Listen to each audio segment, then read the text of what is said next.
بسم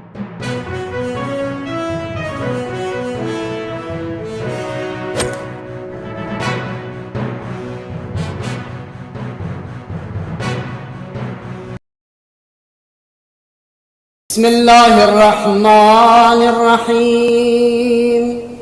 يا علي يا عظيم يا غفور يا رحيم، أنت الرب العظيم الذي ليس كمثله شيء وهو السميع البصير.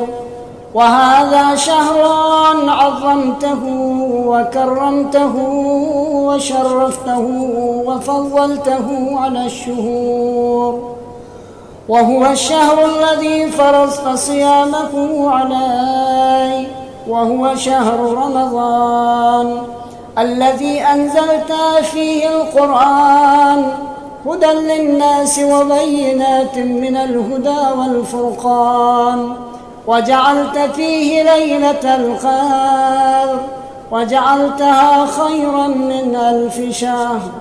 فيا ذا المن ولا يمن علي، من علي بفكاك رقبتي من النار، في من تمن عليه وادخلني الجنة برحمتك يا أرحم الراحمين.